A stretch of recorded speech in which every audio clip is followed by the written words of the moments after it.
Muito bem, vamos lá. Senhorita Bira, com o vídeo É o Nosso Fim. Xiii, vamos ver do que se trata esta maravilha agora. O algoritmo da imagem. Ó, saudade dessa vinheta, hein? Gente, vocês estão bem? Eu não tô bem, não vou te falar bem a verdade. E eu não tô bem mesmo. Gente, se algum dia você teve dúvida se eu estava brincando quando eu criei a saudação aqui do meu canal, saiba que hoje é a mais pura verdade. Deus conhece meu coração e eu não posso mentir. Eu realmente não estou bem com o que está acontecendo com o Brasil e com o mundo, com a nossa espécie e com o meio ambiente nesse momento. Como eu fiz no vídeo Me Faça Famoso, em que eu trago o termo holofotação, hoje, outra vez, eu mudo meu cenário, eu estou sentado para ter essa conversa com você, olho no olho. Eu estou aqui hoje para fazer mais um desabafo extremamente pessoal. Esse não se pretende um vídeo ensaio, não pretendo fazer ciência, filosofia ou sequer teoria crítica aqui. Eu estou aqui hoje da maneira mais nua que você pode conceber. Embora eu esteja sob camadas de maquiagem, o exposto aqui hoje é tão somente o que a minha trajetória de vida fez de mim. Rapidamente aqui, né? A senhorita Bira fica muito bem com essa cor, né? Eu acho a cor da camisa muito bonita, né? É um marrom, bege, sei lá. Gostei. É o meu pensamento no seu estado mais selvagem, cruel e sem qualquer tipo de pudor. Vocês sabem, eu nunca fui uma pessoa muito envergonhada em dizer o que eu penso e defender o que eu acredito. Mas hoje eu estou aqui para fazer isso de uma maneira muito crua e clara. Talvez eu não consiga fazer um vídeo gostoso de assistir porque hoje eu não estou querendo agradar, ou comunicar, ou causar identificação. Eu não tenho, nas condições em que eu estou hoje, como fazer sacadas engraçadas, descontraídas ou uma tentativa de humor. Deixa com nós, a gente ajuda aqui. Nós ajudamos, eu e o chat. Caso você não me acompanhe nas outras redes sociais e não veja entrevistas minhas, eu quero primeiro te localizar. Aqui no YouTube, no Instagram e até no TikTok, eu costumo receber bastante carinho das pessoas que me assistem. Isso não se mostra totalmente verdade no Twitter. Aquela lógica de que na internet você vai ser amado e ao mesmo tempo odiado, no meu caso, é bastante real no Twitter, que é um grande hospício. Site da saúde mental. Falarei hoje sobre muitas coisas, inclusive um pouco sobre alguns acontecimentos de lá. Eu estou dizendo tudo isso para explicar que eu já fui problematizado, cancelado e até demonizado algumas vezes no Twitter. Já fui chamado de transfóbico, racista, misógino, capacitista, classista, xenofóbico, transfake, infiltrado de direita, derrotista. E eu acho que o vídeo de hoje é realmente uma carta aberta que pode ser um convite para que você também solte a minha mão. Hoje eu não estou aqui como nada além da pessoa que viveu, que sentiu, que vive e sente. O meu canal começou em março de 2020. Eu tenho de fato 20 vídeos produzidos desde então.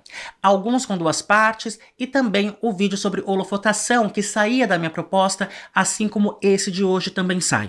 Desses 20 vídeos, 13 foram publicados ainda no ano de 2020.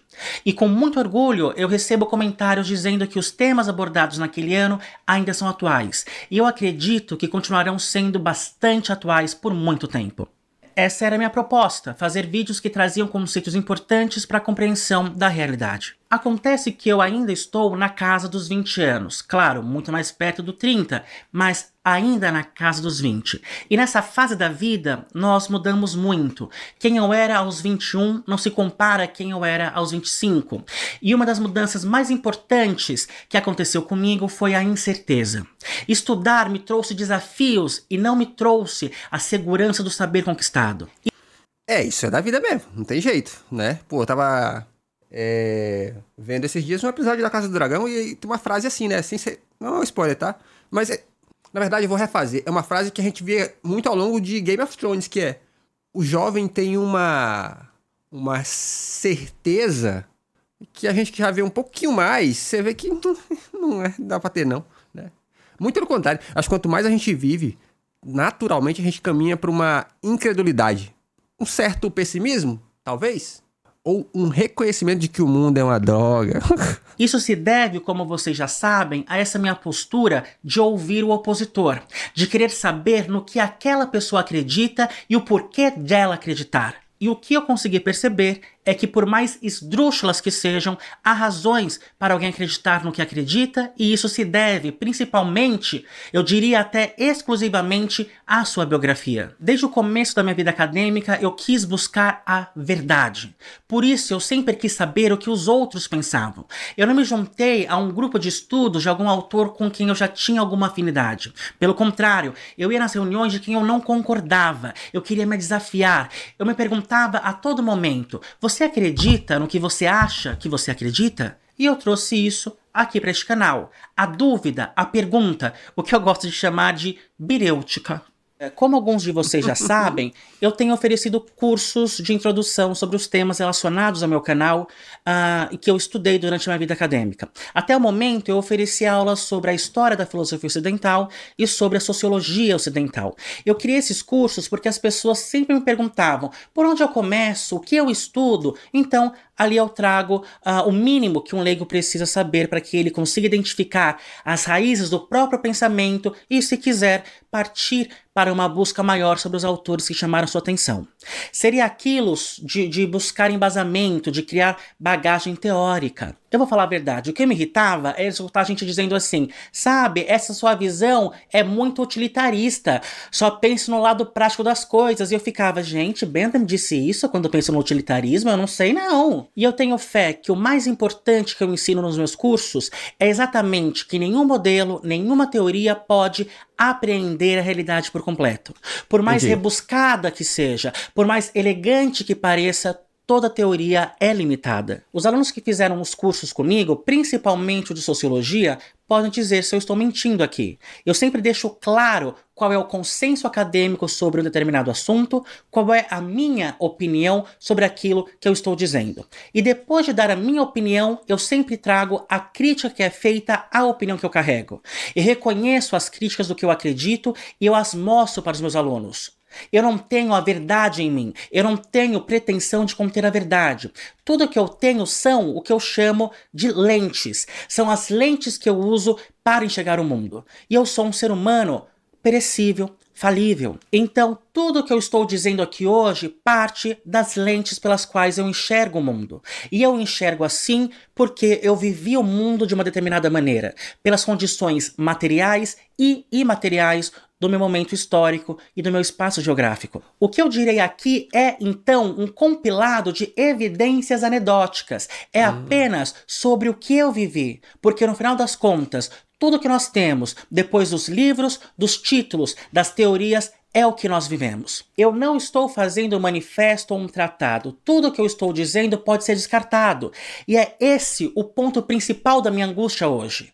E eu espero explicar isso no decorrer do vídeo. O que eu estou vendo com as minhas lentes são coisas terríveis. Eu estou presenciando neste momento a conquista do domínio evangélico sobre a política brasileira. Eu estou vendo um governo do maior partido de esquerda da América Latina tendo políticas contrárias aos interesses dos trabalhadores. Eu estou vendo a extrema-direita, essa sim, que flerta com o neonazismo, ganhar o poder na Europa. Eu estou vendo o mundo assistindo o extermínio deliberado e filmado do povo palestino. Eu estou vendo brasileiros perdendo tudo o que tem por acontecimentos climáticos no ano de 2024, em que temos tecnologia e recursos o suficiente para prever, gerenciar e diminuir esses eventos. Eu estou vendo ataques reais promovidos pelos reacionários a direitos já adquiridos no Brasil. Eu estou acompanhando o povo brasileiro mais do que nunca acreditando em empreendedorismo, em desregulamentação, em meritocracia. Eu estou vendo influenciadores que vendem cursos sobre como prosperar, tendo prosperidade na política.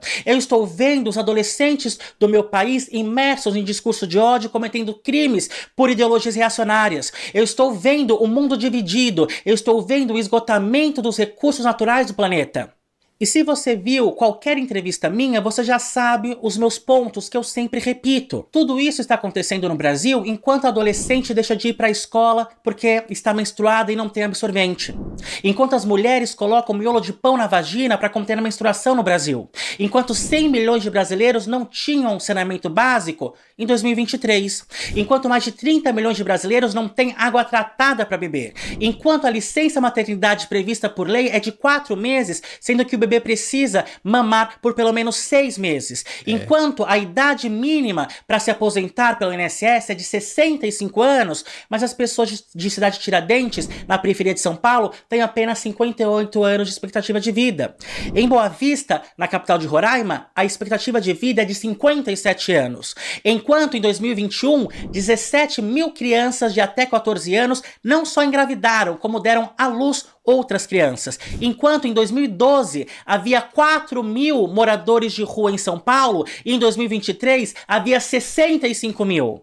Esse é o panorama do que eu estou vendo neste momento. E por meio das minhas lentes, eu não posso estar muito contente. Tendo feito essa introdução, eu queria começar o meu pensamento de hoje me perdoando pelo título do vídeo. Embora o meu sentimento seja de que estamos sim caminhando para o fim do mundo, não é o fim do mundo. Na minha live com o Wellington Barbosa sobre o Estado de Israel e a teologia do domínio, ele disse algo que me tocou, sobre o alarde, sobre as narrativas de escatologia, ou seja, sobre essas falas de que estamos no fim do mundo. As pessoas acham que estamos no fim do mundo desde que o mundo é mundo. Verdade. Rita Von Hunt foi criticada lá no hospício do Twitter porque ela contou que conversou com suas amigas cientistas e elas disseram que o mundo teria aí mais ou menos 5 anos a mais. Bem, eu lembro disso aí, eu lembro dessa doideira. O que eu sei é que o mundo vai ficar muito bem. O ser humano, talvez não. Vai. Como dizia George Carlin, essa linda esfera azul de mais de 4 bilhões de anos vai continuar flutuando pelo espaço. Nós, mesmo depois de mortos, extintos, estaremos aí, pelo menos no nível molecular. O que compõe o seu corpo hoje, um dia será rio, árvore, grama, será pássaro, vai poder voar. É assim que tem sido, e pedindo desculpas a Hume, eu acho que é assim que vai continuar sendo. A câmera que está me filmando hoje pode ter sido Leonardo da Vinci, a roupa que eu estou usando hoje pode ter sido Chica da Silva, e a água que eu bebo hoje pode ter sido Jesus Cristo. Tudo vai continuar. Nós continuaremos, de um jeito ou de outro. Quando nós vemos a destruição no Rio Grande do Sul, podemos ver que isso não diz nada sobre Santa Catarina, ou sobre São Paulo, Paraíba ou Carolina do Norte. Um beijo, Carolina do Norte. Quando nós vemos o extermínio produzido pelo Estado de Israel, podemos ver que isso não nos diz nada. Nós estamos acordando, trabalhando, tendo jantares gostosos com os nossos amigos numa sexta-feira. Beijamos nossa namorada na frente do cinema da avenida mais movimentada da cidade. É tema clichê de texto de autoajuda ou de aspirante a escritor falar sobre as janelas da cidade. Olhar aqui em São Paulo aquela multidão de janelas, umas acesas, outras apagadas, e perceber que cada janela tem uma vida, é um universo. Hoje, uma criança se despediu pela última vez da sua mãe. Hoje, alguém enterrou o amor de sua vida. Hoje, uma menina perdeu o seu pai e dói no coração dela que ele nunca vai poder levá-la ao altar no dia do seu casamento. E o vizinho dela está saindo de casa agora, atrasado, porque o despertador não tocou. O primo dela está na aula do cursinho e o ex-namorado está se masturbando vendo hentai com polvo. O mundo não para, o tempo não para e nós não somos importantes.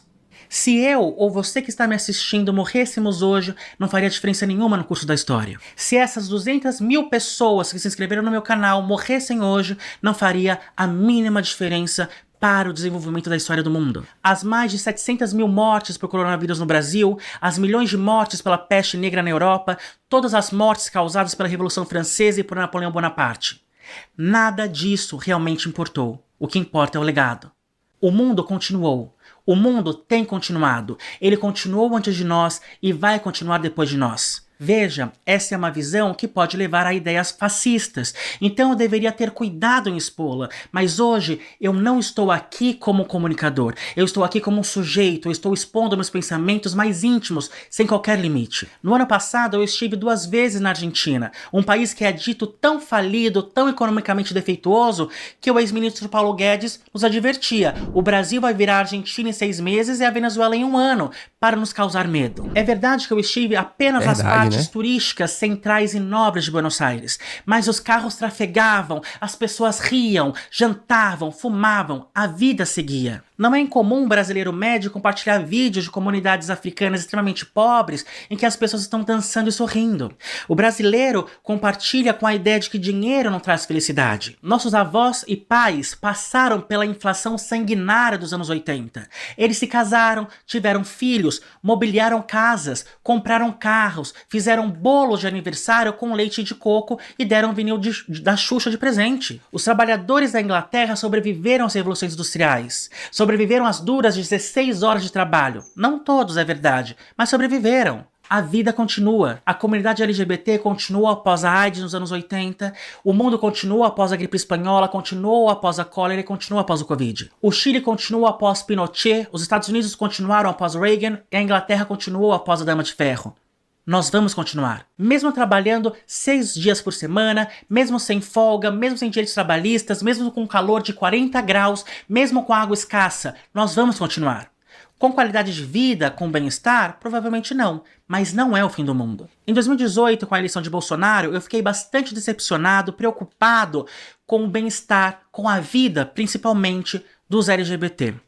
Eu ainda estava sob influência daquela militância que eu entrei a partir de 2013. Eu tentei recuperar as histórias que eu postei no Instagram no dia do primeiro turno, mas não consegui recuperar todas. Mostro aqui as que eu recuperei. Acabei de votar agora e eu me maquiei tanto hoje porque a maquiagem sempre me fez me sentir mais forte.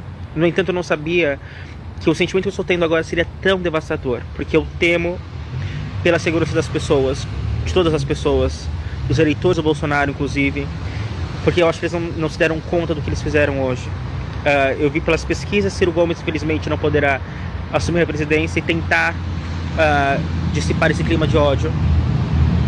Eu temo pela segurança dos mais pobres, pela alimentação dos mais pobres, pela comunidade LGBT, porque não é à toa que nós temos como hino a música You Survive, porque nós LGBT, nós temos sobrevivido, e eu sinto muitíssimo por isso acontecendo hoje, porque...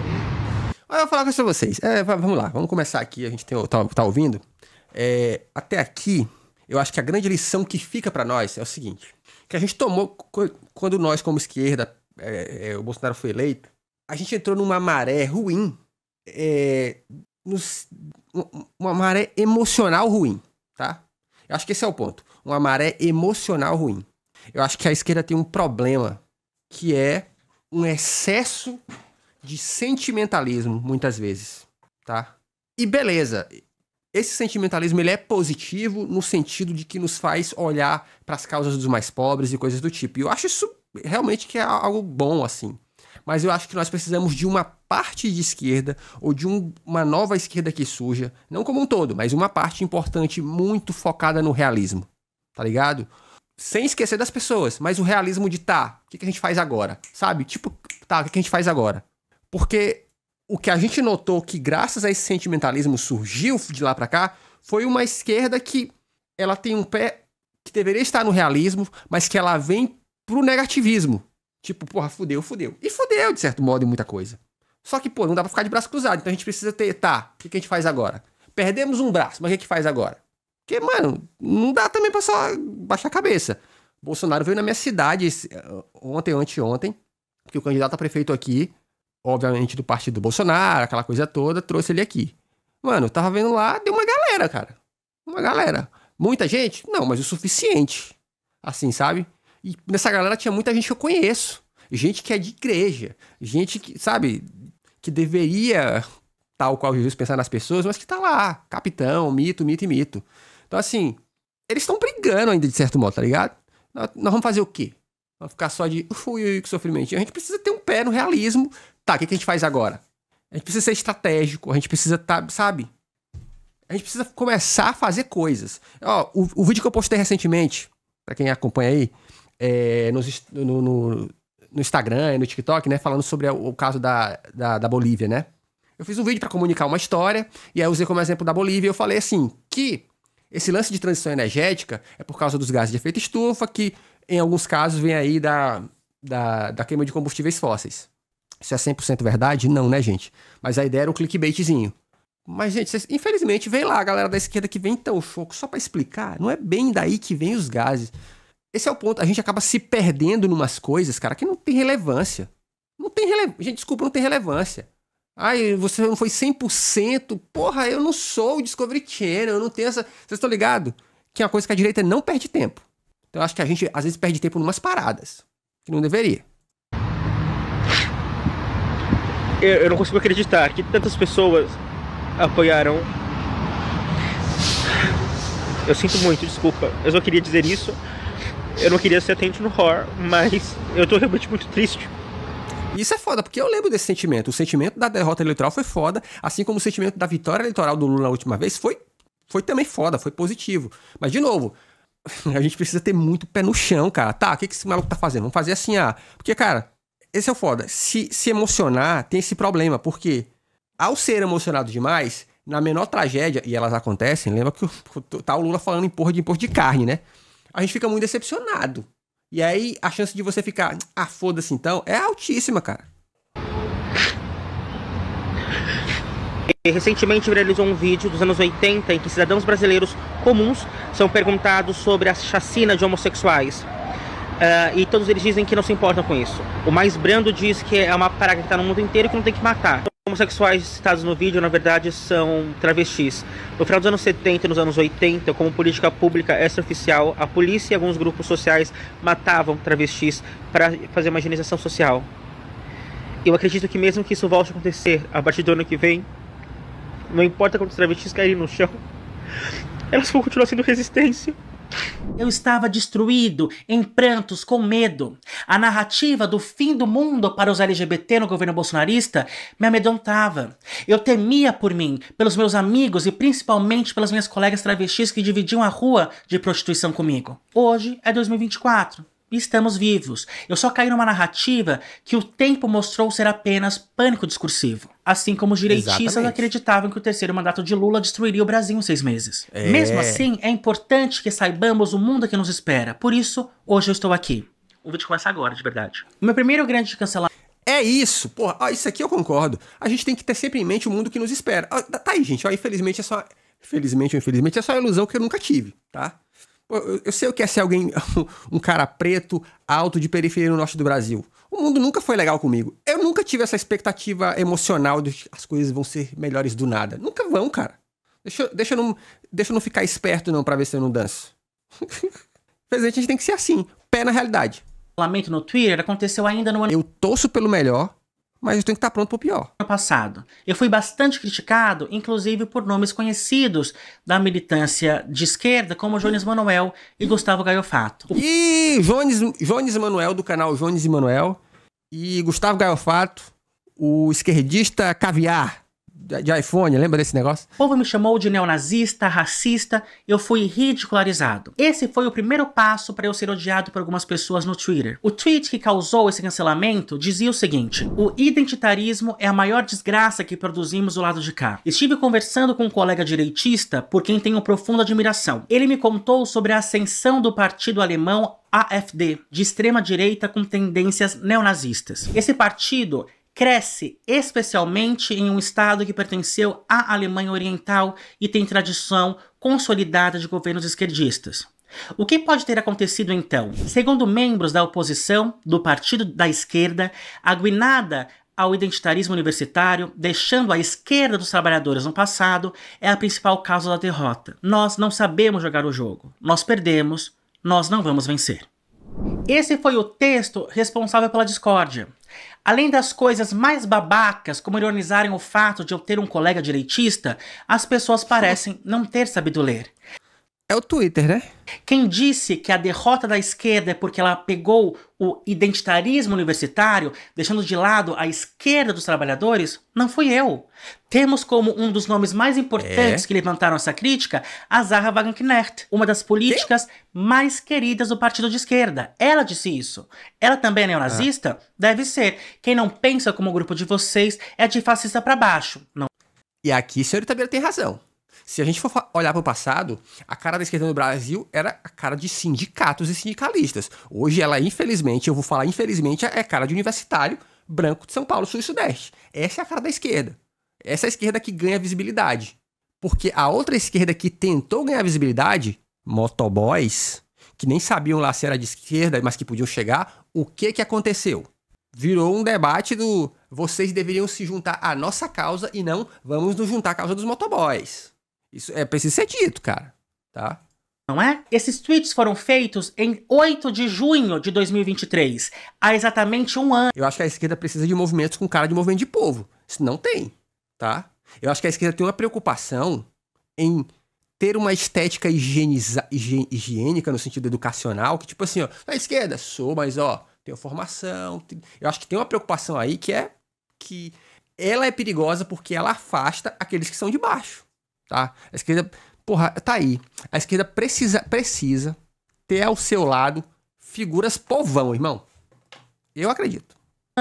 Há exatamente um ano, eu estava contando para os meus seguidores que a extrema-direita verdadeiramente, declaradamente neonazista, estava ganhando poder na Alemanha. Hoje, um ano depois, tá todo mundo aí, triste, cabisbaixo, alarmado pelos resultados das eleições, mostrando que a extrema-direita, inclusive a extrema-direita declaradamente neonazista, está ganhando voz na Europa e no mundo. A questão essencial aqui, minhas amizades, é que as pessoas confundem o que é identitarismo. Quando falo mal do identitarismo, dizem que eu não gosto de negros. Eu, que fiz o vídeo A Marca de Cam. O identitarismo está na esquerda e também está na direita. O identitarismo tá em todo canto. Porra, se não entender isso, fudeu, né? O identitarismo é uma desgraça porque nos distrai. O identitarismo nos faz ser indivíduos, não sujeitos. Nos faz ser consumidores e não cidadãos. Exato. Isso faz sentido, tá? O identitarismo faz isso, faz se tornar consumidor. E o problema é que a esquerda usa o identitarismo de maneira equivocada, de maneira errada. Porque qual é o lance? A maneira ideal, e aí não foi o Marx que inventou isso aí, né? O Arbudinho. Da gente conseguir se juntar ao máximo é criar uma identidade, a identidade do trabalhador, não é verdade? Só que esse é foda. É porque, de certo modo, a partir do momento que outros trabalhadores, pessoas de baixo, foram tentando ter sua voz ser ouvida, eles criaram novas pequenas identidades. Que aí a gente vê a negritude, o LGBTQIA+. E o problema é que essas vozes foram confundidas e ficaram dissonantes. A esquerda não conseguiu unificar essas vozes, só conseguiu ir destravando. Enquanto a direita se unifica no discurso do liberalismo, no discurso do capitalismo. Eu acho que esse é o ponto. Talvez. Mas como é que faz isso? Porque a direita tem feito isso através de partido político, né? A esquerda não tem mais isso. Qual é o partido político da esquerda grande? O PT, mas o PT tá fazendo. O PT resolveu virar o PT, que não tem mais cara de povo, infelizmente.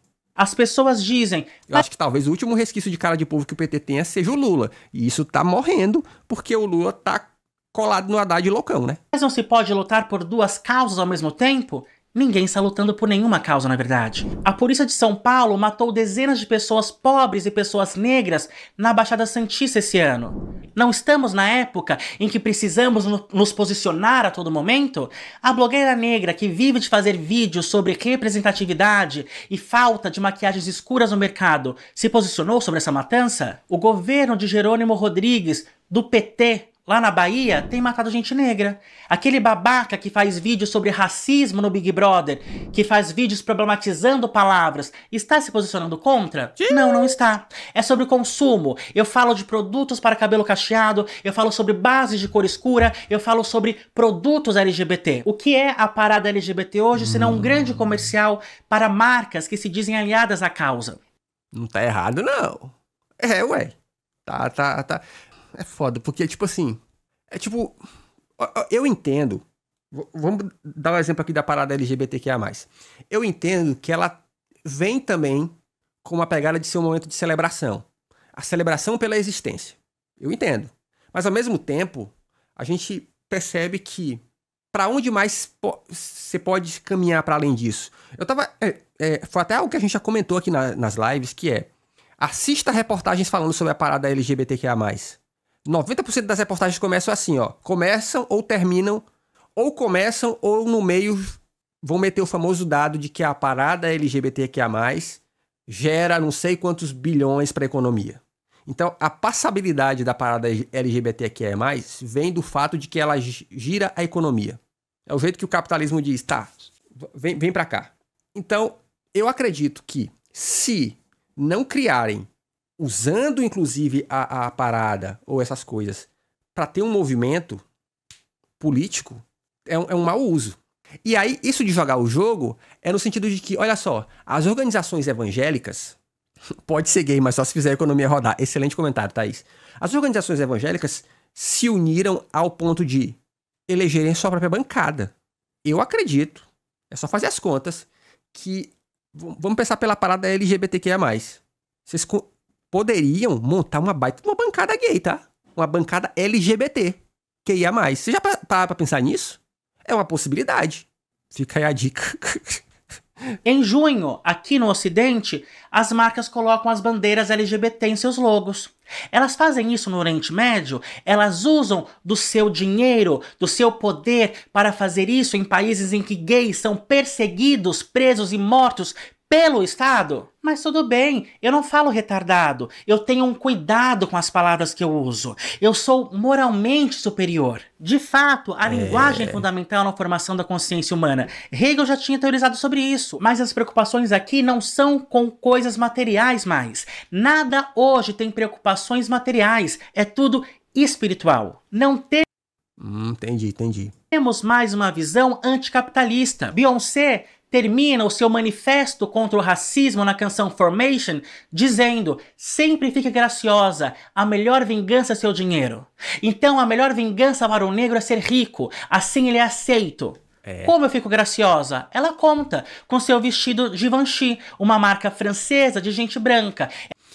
Isso é doido, né? Eu tava vendo... Ó, chat, olha que doideira. Eu tava vendo um corte ontem, que era do jogador Marcelo falando como ele foi parar no Real Madrid. E ele fala que os caras falaram assim, os caras querem que você vá lá conhecer o estádio e tal. E ele falou, beleza. E aí, quando ele foi pra conhecer, a primeira pergunta que fizeram pra ele foi, você gostaria de jogar no Real Madrid? Ele falou, lógico, né? Os caras perguntam, você tem namorada? Ele, não, mas é casado, tem filho, alguma coisa do tipo? Não. Mas ele falou que ficou com isso na mente. Tipo assim, por que os caras querem saber se eu tenho família e tal? Mas beleza, foi pra lá, conheceu... Chegou lá, os caras mandaram ele primeiro pra uma loja pra comprar um terno, comprou um terno, chegou lá, tava lá o contrato pra ele assinar já de primeiro. Ele se assustou, aquela coisa toda, e assinou e tal. Mas os comentários desse vídeo, cara, muito comentário falando assim, eles perguntaram se ele tinha namorada, porque se ele não tivesse, além do contrato, ia uma loura junto. Fazendo uma piada de que jogador brasileiro, né? Vai lá, muito comentário assim, falando sobre isso. E é curioso porque culmina com isso, de que o que nos dizem no capitalismo que é respeito, direitos, esquece isso, cara. Conquiste o seu, conquiste o dinheiro. E muitas vezes nós, os oprimidos, negros, pobres, LGBTQIA+, a gente vai seguindo a mesma rotina, a mesma toada. A gente se torna exemplo porque venceu. E o exemplo é, eu venci, você também pode vencer. Cai tudo pro capitalismo de novo, né?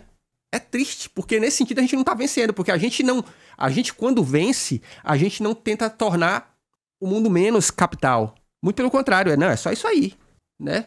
Tem que meter mais capitalismo, é tudo... E aquilo que não é só capitalismo, é só identitarismo na pior forma. Porque é a gente caminhando pra ser só avatar do nosso grupo. Olha só, eu sou um negro que... Olha como eu falo bem, sou um negro. Olha, eu sou um negro, olha como eu sou rico. Mas e se eu fosse um negro que ajudasse outros negros a ascenderem, a terem mais educação, sabe? Ascender no sentido, não só de grana, tá? Mas ter uma boa educação, sabe? Conhecer lugares novos, ser um exemplo nas artes, sabe essas coisas? Essa é uma boa reflexão. Ela fica graciosa, enchendo o cu de gente branca de dinheiro. E de fato, Beyoncé está guardada atrás dos seus vidros blindados e sentada em uma fortuna bilionária. Mas como ela fez isso? Fez isso alugando fábricas no Sudeste Asiático para pagar o menor salário possível e ter o maior lucro. Beyoncé está empregando pessoas afro-americanas em suas fábricas. Vejam, aqui o meu discurso é até anterior. Eu estou... Exato. Ó, isso aqui é punk. E de novo, é alguém foda pra caralho. O tal do David Chappelle, naquele especial polêmico dele da Netflix, ele falou uma coisa que é foda, mano. Ele falou assim, ele vai citando exemplos de mulheres, atrizes que alegaram assédio, né, por seus agentes e coisas. Ele fala assim, mas quanto dessas atrizes tem agentes mulheres? Ele dá essa carteirada, ele fala assim, eu faço e fiz o que eu posso pra ajudar os meus. Contratar negros e tal. Mano, isso é uma parada que é isso, que é de se pensar. Muitas vezes a gente chega nas posições, mas não leva os nossos com a gente, tá ligado? E quando eu digo os nossos cara, isso é doido, olha que doideira.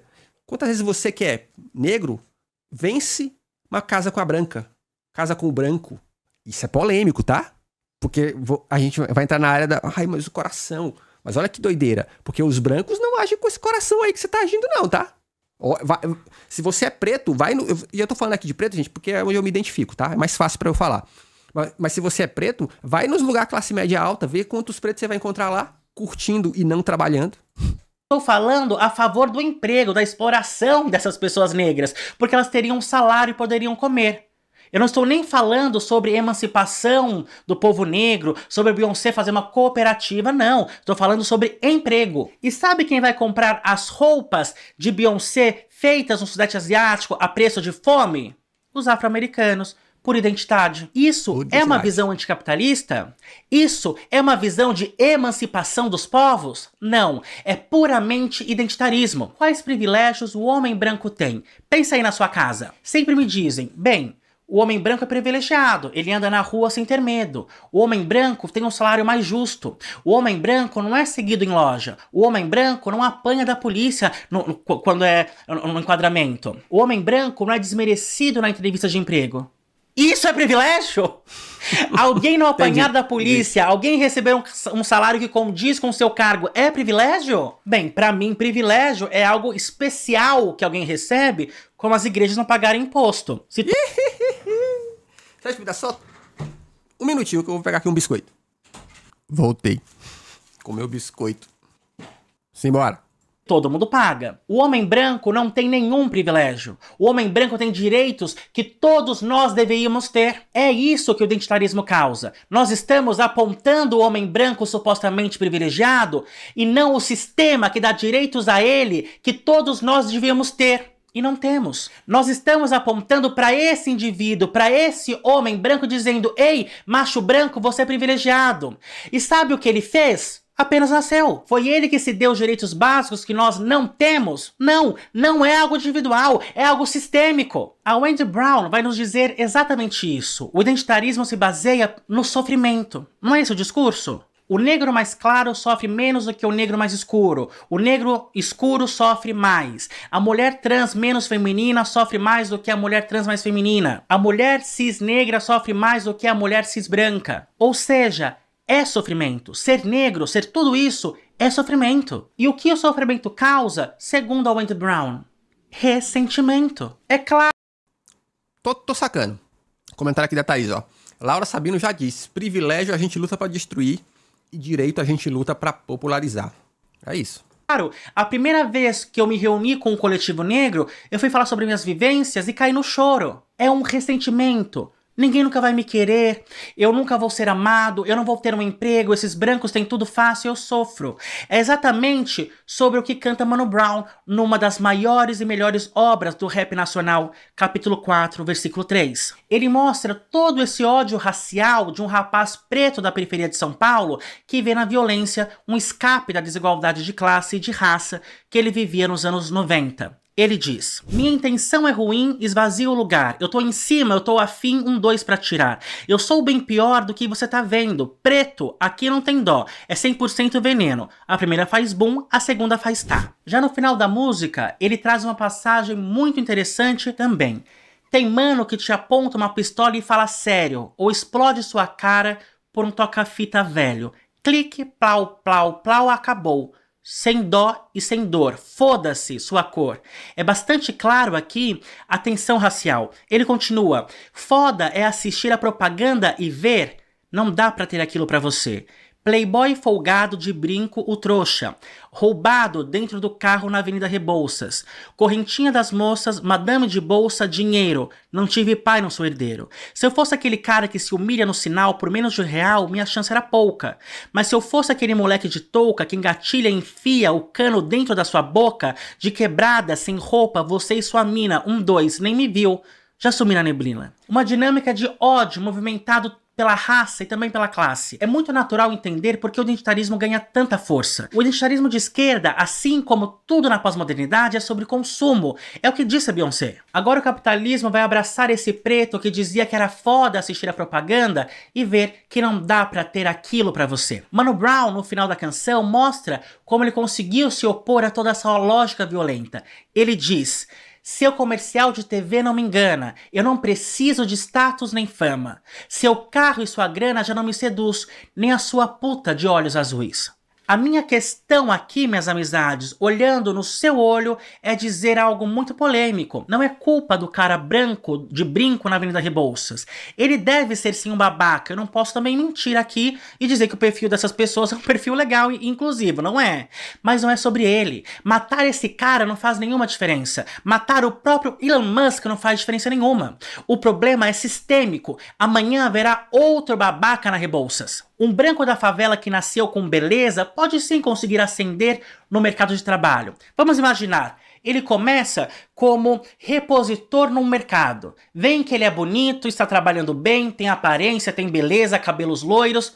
O mercado promove. Para falar com o público, ele chega na gerência, consegue ter uma vida de mais bem-estar e até sair da favela. A culpa é dele? Ele é um traidor? Precisamos entender isso. Agora, em junho de 2024, uma crossdresser conhecida como Pamela Cedezinha foi morta. Pamela Cedezinha era bastante conhecida na internet porque fazia vídeos adultos.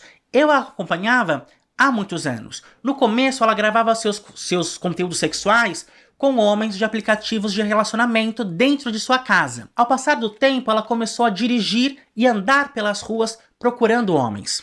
De mais ou menos 2 anos pra cá, ela começou a transar também com mendigos. A casa dela foi pichada com dizeres homofóbicos, algo como bicha tem que morrer, seu lixo, essas coisas. É claro que nas publicações dessa notícia, os bolsonaristas disseram as maiores atrocidades do mundo. O que me chocou, no entanto, foi como a comunidade LGBT estava reagindo. Havia muitos comentários absurdos de gays, mulheres trans e travestis. Um desses comentários especificamente dizia: ela não, ele é um doido de calcinha. Mas é isso, né? Não quer brincar de ser trans e nos colocar nesse papel de que somos apenas objetos sexuais? Então, aí estão as consequências.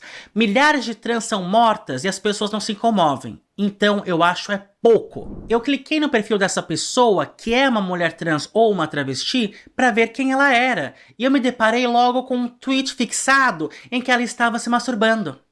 Essa mulher trans ou travesti produz vídeos adultos na internet, exatamente como Pamela Cedezinha fazia. Essa mulher trans ou travesti não tem prótese de mamas. Eu poderia aqui falar que ser travesti ou mulher trans não tem nada a ver com prótese de mamas, mas eu não estou aqui hoje para fazer meia culpa ou meias palavras. Eu estou aqui cru. Pamela Cedezinha também não tinha prótese de mamas. Eu vou dizer isso bem claramente, sem nenhum medo. Se estivessem Pamela Cedezinha e essa trans na rua e viesse um agressor transfóbico, tanto Pamela quanto essa trans seriam agredidas, seriam mortas. Essa trans está comemorando a morte de Pamela Cedezinha, porque mulheres trans são mortas diariamente. Veja só, para esse assassino, tanto você, querida mulher trans ou travesti, quanto Pamela Cedezinha são apenas um travé, um homem que quer ser mulher. Não importa pra ele se você toma hormônios, se você tem seio, não importa nem se você é operada. Por acaso, é raro o caso de homem que termina um relacionamento porque descobre que a sua namorada é uma trans operada? É esse descolamento de classe que eu estou tratando com você hoje. Não há nada mais de material aqui. Se Pamela apenas dissesse sou trans e se mantivesse do mesmo jeito que era, o tratamento recebido por esse grupinho teria sido diferente. Não é sobre o corpo, sobre o material, é sobre uma identificação imaterial, metafísica, é sobre palavras ao vento, não tem respaldo na materialidade. Quando eu fiz o tweet dizendo que eu fui até a República e nenhum... Mas olha aqui, agora eu vou falar aqui, ó, da minha experiência cristã. Isso nem é novidade. Honestamente, Sete, assim, ó, isso não é novidade de agora. A Bíblia conta uma história maravilhosa que é quando os líderes religiosos encontraram Jesus na rua, Jesus falou uma parada pra eles assim, ó: eu sei que vocês querem me matar. E aí os caras ficaram assim, quem foi que falou isso? Quem foi que... Ninguém quer te matar não, que é esse? Que papo é esse? E aí Jesus falou assim pra eles, mas vocês querem me matar por quê? E aí Jesus continua, vocês querem me matar porque eu curei um cego? Isso não é uma coisa boa? Vocês querem me matar porque eu fiz um paralítico andar? O que Jesus estava dizendo é, eu fiz coisas materialmente boas e ainda assim vocês querem me matar. Por quê? Porque a existência de Jesus confrontava e contrastava com aqueles caras que eram líderes religiosos, mas que era só peso para as pessoas, que era só uns aproveitadores. Então, isso nem é novidade, cara. Literalmente não é. Vai ter gente que nasceu com você, é pobre como você, passa dificuldades como você, mas acha que o caminho é mais liberalismo. Que acha que é isso aí mesmo. O cara tem que trabalhar muito por seu patrão, não tem que ter carteira assinada. Vai ter isso. Essa pessoa que eu falei pra vocês aqui, que tava na passeata do Bolsonaro lá, que é esse cara que é pró-liberalismo, tava lá de celularzinho pra cima, de camisa verde e amarela, funcionária pública. Alguém pra quem o Bolsonaro sempre meteu louco, de falar que o funcionário público, né, atrapalha. É o que todo liberal reclama, que o funcionário público atrapalha. Sempre vai ter essa loucura, mano. Um homem me quis, várias mulheres trans e travestis me ridicularizaram, me chamando de frango, que é o termo que elas usam se referindo a crossdressers e pessoas que, segundo elas, não estão dentro do esperado da transexualidade. Ah, é isso, é? Pô, pensei que era só em academia que usava isso pra galera que é nova. Gente, quando essas mulheres trans e travestis, por mais bonitas e siliconadas que sejam, passam na Praça da Sé, elas são vistas como travestis. São marginalizadas, empurradas para a prostituição, têm afetos negados, têm direitos negados e ainda estão reproduzindo preconceito e opressões sobre pessoas que já vivem preconceitos e opressões? Essa mulher trans e travesti não percebe que ela e Pamela têm muito em comum. As duas estão produzindo conteúdo pornográfico. As duas têm o corpo material parecido. Na verdade, Pamela era muito mais passável. E eu estou aqui ciente... Tem uma foto aqui, ó. Deixa eu só tirar aqui pra vocês verem. Aqui, ó. Tá aqui. Tá? Do que eu estou dizendo que é considerado problemático. Mas parece que alguém tem que apontar o dedo e dizer o que precisa ser dito. O identitarismo faz com que a gente não se veja como classe, como um grupo político. E a tal da consciência de classe já está muito prejudicada. Eu falei sobre isso no vídeo que virou meme sobre o Chaves. A dona Florinda não percebe que ela é como seu Madruga. É raro a gente escutar gente pobre dizendo eu sou pobre, mas eu não faço isso. É raro. Gays dizendo eu sou gay, mas eu me dou respeito, eu me preservo, eu não faço essas coisas. Eu sou trans, não sou viadinho. É sobre querer ser distinto, não é isso? Ah, ela é uma mulher distinta. E o que é isso? Ela se destaca, é diferente, não está na mesma classe. Gente, veja, eu sou pobre, mas não faço isso. Mas é pobre! Eu sou gay e não dou pinta, mas é gay! Tem essa grande discussão no Twitter sobre o gay branco. Porque o gay branco é o vilão, é o satanás da terra. Pelo amor de Deus, gente. Aí pega aquele diabo da Bell Hooks. Mulheres brancas são cúmplices dos homens brancos no patriarcado. Aí começa a discutir no Twitter se a opressão de gênero vem antes da opressão de raça. Se você é um homem negro e diz que a maior opressão é a de raça, vem uma mulher e responde, você acha isso porque é homem. Aí vem outra pessoa e diz, você se ofendeu porque você é branca. E aí é uma discussão que não termina, não leva a lugar nenhum. É isso que o identitarismo causou em nós, não só a esquerda, mas também a direita. Já vou falar sobre o identitarismo de direita. Tô curioso agora, fiquei curioso sobre o identitarismo de direita. O identitarismo nos enfraquece enquanto trabalhadores. E já temos muita coisa que nos enfraquece. O identitarismo nos divide. E como eu já disse, por exemplo, eu parei de criticar o pronome neutro porque era uma fala que podia causar a divisão dos trabalhadores. Que fazia com que nós olhássemos para uma pessoa não binária e achássemos que o grande problema era ela, e não um sistema. Aqui você vê o que eu estou dizendo hoje, é um culto a um indivíduo, no máximo, a um grupo muito restrito, não tem mais a ideia de classe. É uma trans que vende foto do pinto dela na internet, dizendo que a crossdresser que vende foto do rabo na internet está objetificando pessoas trans. É um gay negro apontando o dedo para um gay branco. E os dois, no final do dia, são dois viados. É uma mulher negra acusando a mulher branca de ser cúmplice no patriarcado. E no final do dia, as duas são assassinadas por seus maridos quando pedem divórcio. Quando você for dizer sobre como os gays brancos são os vilões, lembre-se de Jefferson Anderson Feijó da Cruz, que por ser gay está hoje sem conseguir andar, falar, comer, mas está consciente, preso em cima de uma cama. Não é fácil, gente, meu Deus, não é fácil não. Nós soltamos as mãos uns dos outros. Não temos mais como articular uma luta conjunta porque hoje é sobre identidade. No meu tweet do ano passado sobre a situação na Alemanha responderam que não existe o trabalhador, que eu crio o pobre metafórico. Eu poderia aqui ficar um tempo falando sobre tipo ideal de Weber. Eu poderia citar, por exemplo, a Serasa, que é quem fala quem vai ter crédito no Brasil ou não. Aí nós estamos juntos, senhorita Bira. Também tenho raiva do Serasa. Que está afetando diretamente a vida da população pobre brasileira. A Serasa faz suas políticas pensando na metafórica Dona Maria, uma mulher brasileira pobre com baixa instrução. Ou seja, as nossas vidas estão sendo decididas, guiadas por pessoas metafóricas. Mas a pós-modernidade tá brava. Como eu disse já no começo do vídeo de hoje, o ensinamento mais importante que eu dou nos meus cursos é que nenhuma teoria, nenhum modelo é capaz de apreender a realidade por completo. Nunca. É a crítica pós-moderna feita sobre a estrutura da ciência. Mas aí que tá, eu tenho um ponto aqui. Não é que nenhum modelo... Claro, nenhum modelo vai poder aprender a realidade por completo. Mas a gente tem modelos que eles buscam respostas. O problema é que em redes como o Twitter, essas respostas estão vindo de um monte de gente alienada do mundo. O cidadão periférico não tá no Twitter, cara. Esse é o problema. Aí a galera começa a bolar os pobres metafóricos. Ah, porque o pobre não tem acesso a isso, o pobre não tem acesso àquilo. E esse papo de o pobre de verdade não é isso, não é aquilo, ele vem de uma classe, se chama classe média. A classe média tem uma ideia sobre o pobre e eles estabelecem esse status quo, ficam falando de um pro outro. Não, porque o pobre é assim, o pobre é assim. Aí todos esses caras falam a mesma coisa. E aí, como no Brasil o cara aparentemente tem alguma grana, faz parecer com que ele seja mais sábio, não, porque se esse cara tem uma Hilux, ele deve saber coisas que eu não sei. Esse é o papo que os caras pregam. Então, cria-se na cabeça a ideia de que, não, então o pobre é assim. E eles agem como se fosse assim, e muitas vezes a gente precisa agir assim pra ter algum espaço de vida. Tá ligado? Vou dar um exemplo pra vocês. O pobre é tão fodido que ele precisa ganhar um auxílio miserável do governo se ele não conseguir mandar uma criança pra escola. Isso é tão verdade assim? Não, não é tão verdade.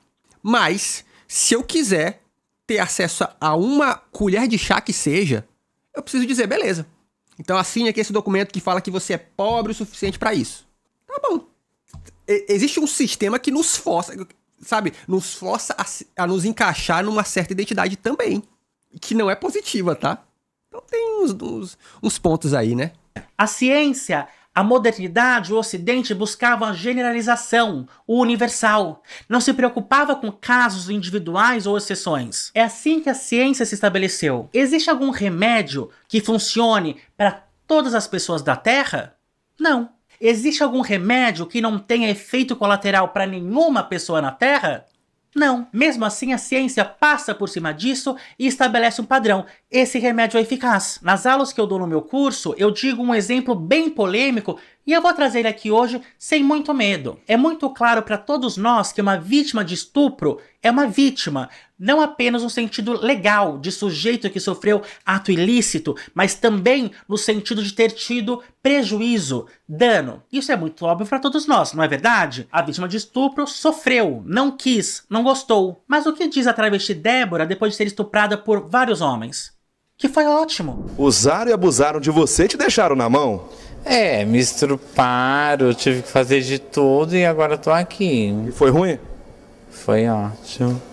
Então veja, até a ideia tão natural pra mim e pra você de que o estupro é algo ruim para a vítima não contempla a realidade por completo. Nada nunca vai conseguir apreender a realidade por completo. É um exemplo polêmico, mas é real. Mas aí eu não acho que seja um bom exemplo, infelizmente. Isso é porque a realidade é a realidade, mas as pessoas, pra justificar as suas violências sofridas, as pessoas vão falar muita coisa, cara, fruto do trauma, inclusive. Tá? Isso não quer dizer que seja o que ela pensa também, tá? Cara, olha, você tá num lugar onde... Porque o gay no Brasil só conseguiu espaço se ridicularizando, vocês sabem disso, né? O gay no Brasil, ao longo da história, ele precisou se deixar ser ridicularizado, assim como os pretos. Lembra do Mussum aí, tá? Então,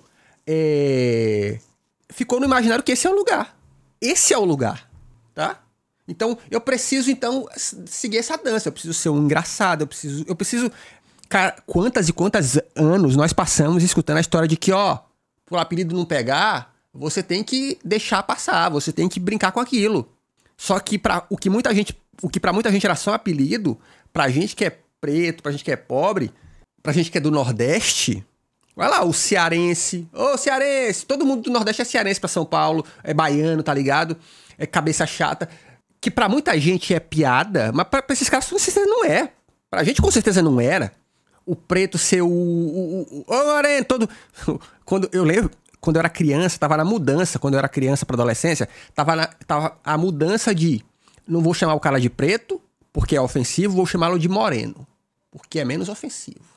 Então, ô moreno, ô moreno. Eu lembro quantas vezes a galera ficava com o cu na mão de falar que eu era preto. Tipo assim, não, mas tu não é preto não, tu é moreno. E eu ficava, oxi, porque tava nessa fase da mudança. Então eu acho que não é tão honesto assim. Hoje é bastante comum um discurso na esquerda que não existe o trabalhador brasileiro. Existem os trabalhadores brasileiros. E os trabalhadores brasileiros são LGBT, são negros, são favelados, são mulheres, são mães solo, são pessoas com deficiência. Quando dizemos sobre o trabalhador brasileiro, estamos tentando teorizar sobre a realidade. E como eu já disse, nós não conseguimos apreender a realidade por completo. Não existe o trabalhador brasileiro na realidade, mas precisamos tê-lo em mente para fazer políticas públicas. É verdade que o trabalhador brasileiro também é LGBT, PCD e tudo mais. Sim, é. Mas, por exemplo, os LGBT são maioria? As mulheres trabalhadoras concordam com a sua cartilha feminista? Esse é o maior erro que estamos enfrentando. Nós somos tratados como massa o tempo inteiro pela mídia, pela política, pela indústria cultural. Massa sempre foi um conjunto heterogêneo tratado de maneira homogênea. Desde o começo desse conceito já se sabia que havia diferenças entre os indivíduos, mas se ignorava para buscar essa universalização, essa generalização própria da modernidade, da ciência do Ocidente. Nós somos tratados como massa o tempo todo, mas quando se fala de política que é feita neste país por meio de representação e de votos, aí não. Aí eu sou uma mulher negra, não vou votar no branquelo rico. O voto aqui no Brasil é sobre maioria, nós precisamos de número, nós precisamos nos juntar, nos aglomerar, superar nossas diferenças. Mas aí, senhor Itabira, eu concordo, mas aí, de novo, eu acho que a gente volta pra fase inicial, que é a esquerda não sabe se organizar pra além da página 1. Porque, gente, o nicho, eu trabalho com internet, posso falar isso aqui pra vocês de olhos fechados. O nicho te protege no começo, porque o nicho é o jeito de você alcançar pessoas que se parecem com você, que gostem de você, aquela coisa toda. Só que à medida que isso cresce, você precisa abandonar o nicho. Seu nicho precisa ser maior, muito maior, tá? Você precisa falar com mais pessoas, tá? Aí eu noto que onde a esquerda tem dificuldade de, porra, agora eu vou falar com mais gente, tá? Que de certo modo foi o que o Lula fez. Vamos parar pra analisar? Ao longo da história, o Lula foi abrindo mão de ser só o sindicalista e foi ficando mais político, mais estadista, o que é positivo, mesmo, principalmente em tempos normais. O que precisa é que mais gente faça isso. O problema é que ser estadista e abrir o nicho não é só torcer isso à direita, sabe? É defender os interesses da classe que você vem, da classe que você pertence, mas entender que que você precisa mediar o discurso. O problema que a gente vê é que a direita não abre 1 centímetro. Se eles não abrem, a esquerda deveria aprender a não abrir também. O problema é que a esquerda não abre mão do identitarismo. Esse é o problema. Tipo assim, o sangue tá dentro da canela, mas eu sou essa especificidade aqui, tá? E quando eu não falo que você tem que abrir mão simplesmente, você deve se agregar mais, tá? No sentido de trabalho. Ao falar com trabalhadores e ao falar sobre os trabalhadores, é sobre agregar mais. Eu acho que esse é o ponto. A gente tem que agregar mais, principalmente as figuras políticas, mas olhar como um espelho pro que a direita faz de não abrir nem 1 centímetro, também não abrir. Não abrir em relação às pautas políticas das pessoas, do povo. Não sobre as pautas morais, tá? Fiz um tweet em março deste ano dizendo: vi a notícia que Gustavo Petro mandou o embaixador argentino embora depois das declarações do Milei. Eu pensei, nossa, esse é foda, tem razão a esquerda mais radical falar também da política dele. Aí eu fui ver a popularidade dele. E tipo, o que vocês estão comemorando, camaradas? O que eu estava lendo no Twitter era que o Gustavo Petro era a Beyoncé da nova esquerda. Ele mobiliza, ele tensiona, ele luta, o povo vai à rua. Quando eu fui ver, o homem mais isolado que tudo, prestes a dar tiro na cabeça e deixar uma carta escrita: saio da vida pra entrar na história. O cara sem apoio até da própria base, sem popularidade, sendo massacrado pelo velho discurso de corrupção. Aí me comentam assim: Mas popularidade é métrica, Bira? Claro que sim. Minhas amizades, a única coisa que importa num sistema em que você tem que ser eleito por voto da maioria é a popularidade. E no capitalismo também. Nada mais importa. Nenhum político pode se queimar. É claro que ele deve acenar para a sua base, mas quanto mais ele puder agradar, melhor. Aqui nós chegamos num assunto que eu posso ser bastante criticado, mas eu realmente não me importo, que é o papel do STF, o Supremo Tribunal Federal. Amigo, eu moro no Pará. Aqui no Pará a gente teve há uns anos atrás um plebiscito para a divisão do estado. Porque o Pará é grande, né, e queriam dividir o estado em mais 3 aí pelo menos. Então rolou uns 2 plebiscitos. Mas o que eu participei foi da minha região, que pretendia criar o estado de Carajás. Porque a região sul e sudeste do estado, que é onde eu moro, é a região considerada mais rica, porque é aqui que fica a Vale, aqui onde ela explora as minas e tal. É óbvio que a galera do norte do estado, capital, não tava afim dessa.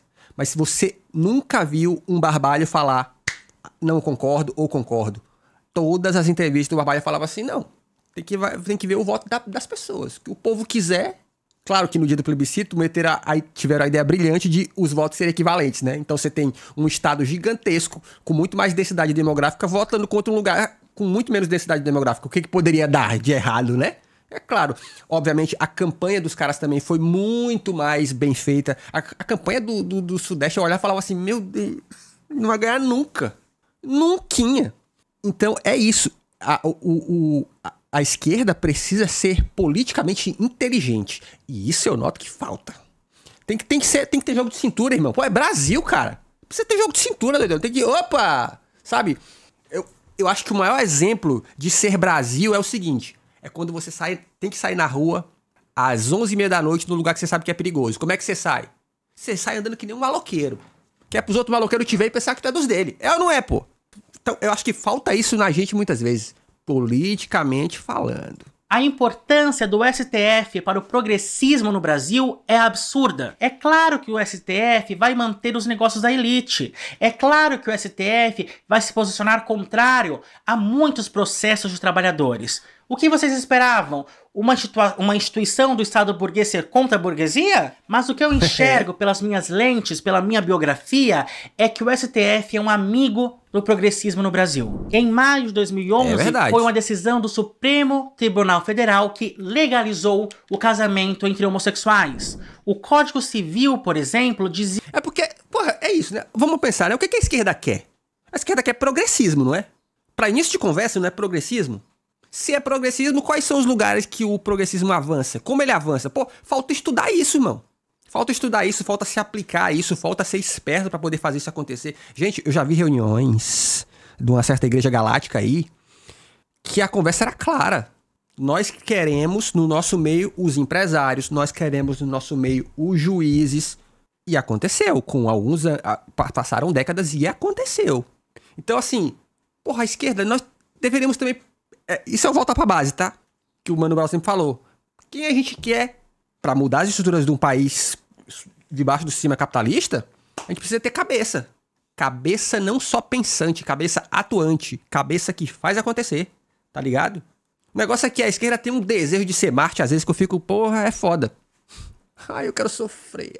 Olha só, eu tô sofrendo perseguição. Meu irmão, eu quero é perseguir. Eu quero alcançar as coisas. Sabe, eu quero... vocês não estão vendo? Estamos formando aqui mais gente. Dizia que a união estável era entre homem e mulher com o objetivo de... Eu acho que a gente tem que agir igual o mafioso de filme. Às vezes nas sombras. Construir família. Desse artigo do Código Civil, podemos entender todo o drama que os conservadores e direitistas fazem sobre gays não se reproduzirem. É porque pela lei do Brasil, de 2002, união estável é para se fazer família. E como diria Levi Fidelix, aparelho excretor não reproduz. Dizia, deixa essa parte. Bem, o STF fez a sua interpretação da lei permitindo a união entre pessoas do mesmo sexo. Em junho de 2019, o STF faz a homofobia ser crime ao equipará-la ao racismo. Em 2024, o STF vai decidir se descriminaliza o porte da maconha. Pois bem, eu quero agora conversar com você, olho no olho, na verdade. Se um político, o Lula, a Dilma, até o Bolsonaro, tivesse proposto o casamento gay, ou a criminalização da homofobia, ou a descriminalização da maconha, se algum político tivesse proposto essas pautas, primeiro, elas seriam aceitas pelos deputados e senadores do Brasil? Segundo, elas teriam um bom impacto entre a população? As expectativas mais otimistas mostram que 46% da população brasileira é favorável ao casamento gay. Em março de 2024, 67% da população era contrária à descriminalização da maconha. O levantamento anterior, feito em setembro do ano passado, ou seja, apenas 6 meses antes, tinha 61% das pessoas contrárias à descriminalização. Houve um aumento de 6% em 6 meses. Sobre o aborto, em março de 2024, 42% dos brasileiros acreditavam que a lei do aborto devia continuar como está. 35% acreditavam que o aborto devia ser proibido em qualquer caso. 15% acreditavam que devia poder abortar em mais casos e 6% acreditava que deveria ser legalizado em qualquer caso. Colocando naquela escala de 10 pessoas, nenhuma pessoa inteira no Brasil é favorável ao aborto em qualquer caso. Qual político, então, que quer ganhar voto, que quer a maioria, vai se posicionar a favor do aborto em qualquer caso? Nenhum. Nos comentários da fala de Lula, em que ele diz ser pessoalmente contra o aborto, mas favorável a deixar a legislação como está, você vê uma enxurrada de mensagens comemorando o posicionamento dele. São, em sua maioria, mulheres contentes que ele é contra o aborto e endossando que é sim uma questão de saúde pública. Não é o Twitter, não é a Santa Cecília, não é a nossa bolha do algoritmo, é o Brasil real, é o Brasil do trabalhador brasileiro metafórico da senhorita Bira. Isso me mostra como esse identitarismo é bobo. Você não tem útero. Não. É impressão minha, o vídeo deu uma mudada. Ficou meio efeito especial, não ficou? Parece assim o Enhanced do Remy. Pode opinar. Você não engravida. Você não pode opinar. Minhas amizades, não se preocupe. O que não falta é mulher na política para falar contra o aborto. Na verdade, 50% das mulheres do Brasil acreditam que uma mulher que abortou deve ser presa. O ponto não deve ser a identidade. O ponto deve ser a ideia. Eu prefiro que Eduardo Suplicy vote projetos que afetam a minha comunidade, que afetam a mim, do que a Carla Zambelli e talvez a Simone Tebet. Fernando Holliday, gay, negro, votaria como eu gostaria que um político votasse? Essa ideia de identidade não se sustenta. E eu vou ser muito claro para vocês agora. Até porque essa ideia de identidade, ela tem sido, nos últimos anos, solapada. Por quê? O capitalismo está fazendo a sua parte, que é, deixa eu escolher alguém dos deles que a gente possa comprar. Comprar no sentido ideológico, tá? Então, você é um negro contra cotas. E aí você, rapidamente adotado, tá ligado? Por algum partido político que tem uma puta grana pra investir em você. Né? Você é uma mulher contra o feminismo, contra as feministas. O capitalismo é isso aí, como diz o Paulo Galo, né? É o capitalismo. É o capitalismo, o bagulho é voraz, truta. E eu vou dizer uma coisa que pode me prejudicar muito no futuro, mas eu não estou me importando com isso hoje. Eu já disse que eu sou antinatalista. É claro que eu sou a favor do aborto em qualquer caso, em qualquer momento da gestação. Mas não temos só os nossos valores em jogo. O apoio às manifestações contrárias ao projeto de lei 1904 foi tão grande porque o projeto de lei atentava contra direitos já garantidos. Era um retrocesso. Não foi um avanço que nós fizemos, foi uma contenção. E não acreditem que nós venceremos essa. Há muito tempo eu conseguia me manter alheio a que eu via, sabe? O mundo está uma desgraça, mas meu aluguel tá pago. Eu vou fazer uma viagem internacional no final do ano. Eu compro bolsa na Farfetch. Estão atentando contra os direitos básicos, mas tudo bem, eu me alimento bem, eu como o que eu quero, eu tenho lazer. O futuro é desesperador e ninguém vai se aposentar, mas tudo bem. Eu vou herdar os imóveis da minha avó, eu vou viver de renda de aluguel. É só fazer iniciativa... Como é que é? É só fazer previdência privada. Foi isso que eu escutei do influencer aí. Mas, minhas amizades, eu realmente me afetei pessoalmente com as notícias das últimas semanas. Eu realmente estou desolado.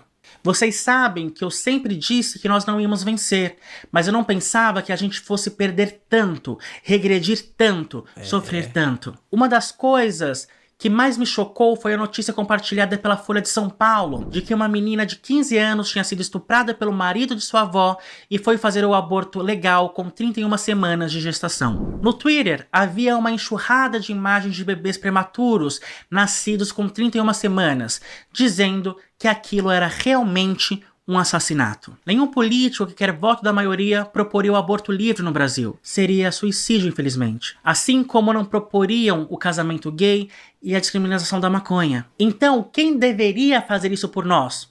O STF. E os políticos de direita conservadora já sabem disso. Por isso, atentam contra o STF. Querem ministros no STF e dizem que o STF não pode legislar. E aí o Lula escolheu o Zanin, que só toma decisão alinhada com o direito dos empresários, né? Aconteceu com a proposta de emenda constitucional 45 de 2023, conhecida como PEC das drogas. O Senado correu para frear a possível descriminalização da maconha que seria feita pelo STF. Agora nós chegamos num lugar muito difícil. A população brasileira não quer a descriminalização da maconha. A população brasileira quer que a lei sobre o aborto, no máximo, continue como está. Metade das mulheres do Brasil querem que aquelas que abortem sejam presas. A população brasileira não quer casamento gay. De 2017 a 2023, em 6 anos, o número de brasileiros contrários às privatizações saiu de 70 para 45. A maioria do Brasil não é mais contrária a privatizações. O nosso país e o mundo estão profundamente divididos e polarizados. O que fazer? O cenário de 2024 é aquele em que Trump diz querer fazer um Reich mundial. Reich, isso mesmo. O terceiro Reich foi o governo de Adolf Hitler. Em 2024, em que já sabemos que as redes sociais causam instabilidade nas democracias e temos Elon Musk muito afeito a desestabilizar países porque tem interesses econômicos. Eu, um pessimista declarado, não vislumbro uma saída. Eu, que tenho tendências mais conservadoras, preciso reconhecer e já reconheci que não há o que ser feito para parar a história. A história pode ser mudada, mas nunca parada. O novo sempre vem. Uma das razões pelas quais eu era publicamente a favor de um governo de Ciro Gomes era a ideia de mudança que ele propunha. Eu, pessoalmente, acredito e sou favorável à industrialização do Brasil, a um Estado forte que promova o bem-estar social e amenize as desigualdades históricas e, claro, a preservação da soberania nacional frente às influências externas. Eu acredito nessas coisas por causa das minhas lentes, pelo que eu li, vivi e senti.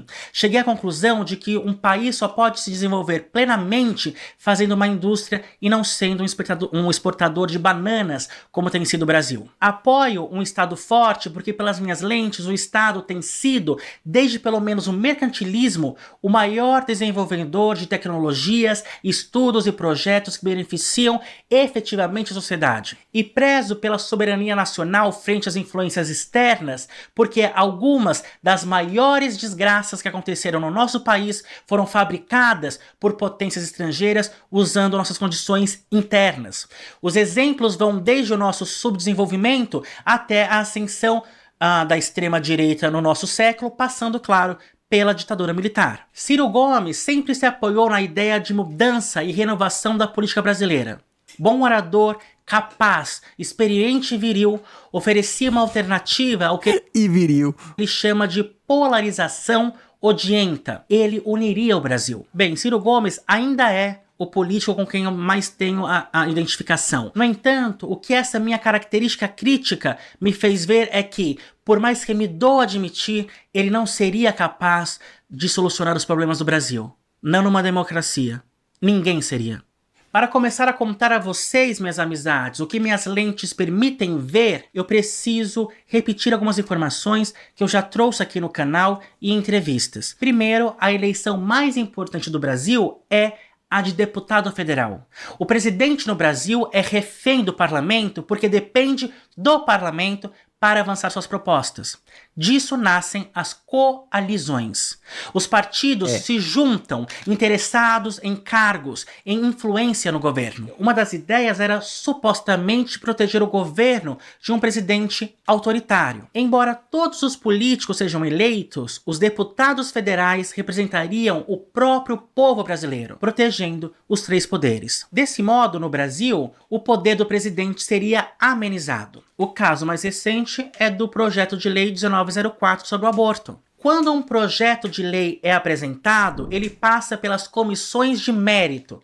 Por exemplo, a Comissão de Direitos Humanos, a Comissão de Educação. Mas esse projeto de lei 1904 foi apresentado com pedido de urgência. Quando um projeto de lei tem a sua urgência reconhecida, ele não precisa passar pelas comissões de mérito. Isso agiliza a sua votação. Metade dos deputados devem estar presentes e a maioria deve votar a favor. E depois vai ao Senado. Se o Senado aprovar sem contestar nada, o projeto de lei vai para o presidente. É aqui que está a graça mais linda. Na prática, e eu peço desculpas aos meus amigos jurídicos. E olha que é doido, né? Porque, tipo assim, se não passar por comissão, que teoricamente tem que fazer análise e falar, isso aqui é uma loucura, isso aqui não passa na... Não é, como é que é? Não é constitucional. Ela vai pra cabeça de deputado. Que são, como a gente bem sabe, né? Um bando de maluco. Aí esses caras votam, aí vai chegar lá no presida, ou vai chegar no STF, eventualmente, pra dizer assim, então, não pode, né? É inconstitucional. Cara, a gente paga por isso, né, chat? A gente paga pros caras no recreio, mano.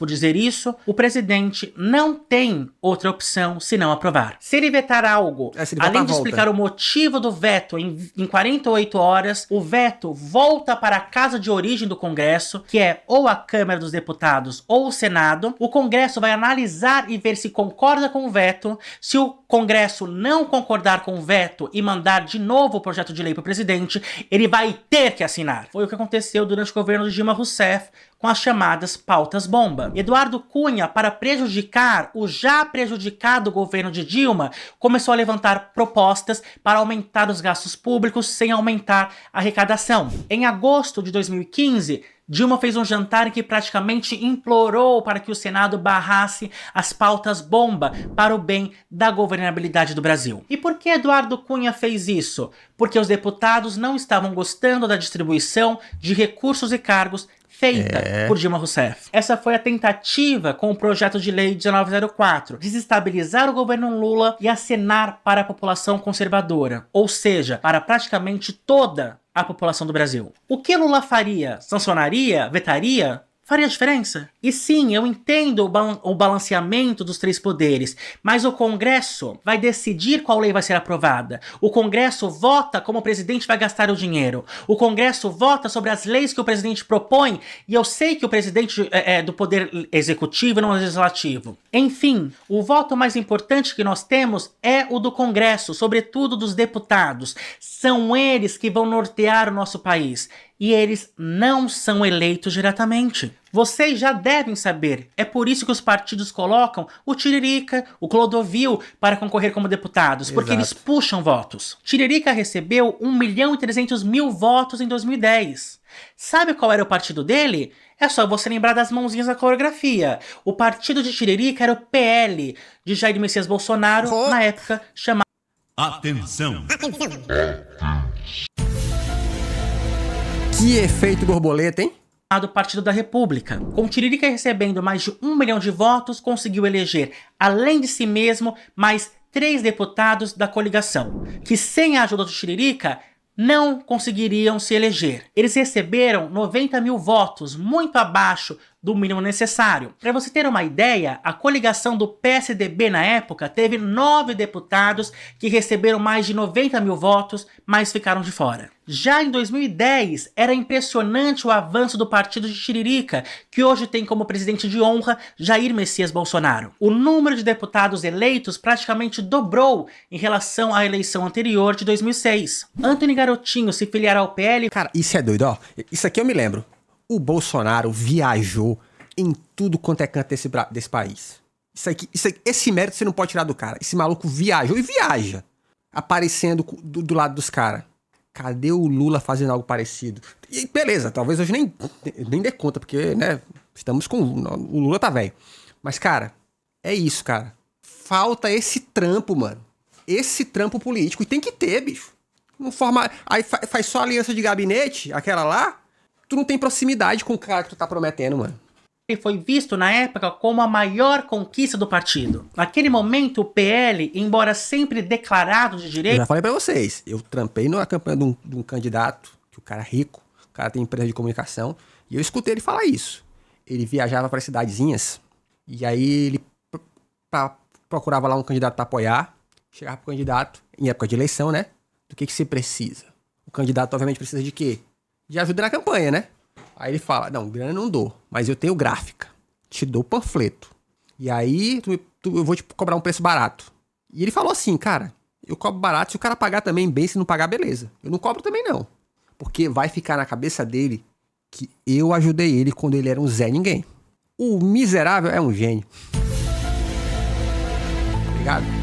Pô, cadê os nossos políticos de esquerda fazendo isso? O cara é de direita, tá? Cadê os nossos caras de esquerda fazendo isso, mano? Não faz, cara. É uma tristeza, mas não faz.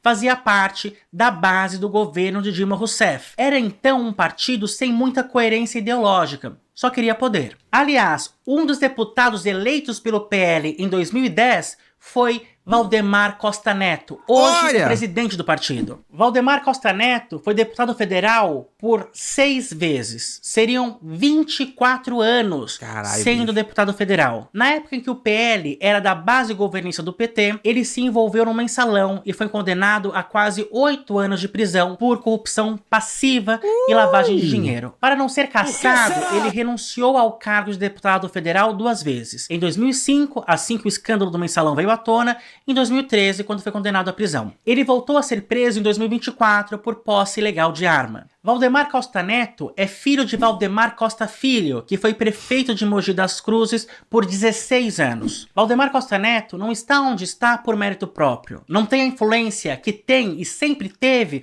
pois ele já chegou à liderança do partido logo no primeiro mandato. Exatamente. Ó, eu sou do Pará. O Barbalho tá aí porque é filho do Jader Barbalho.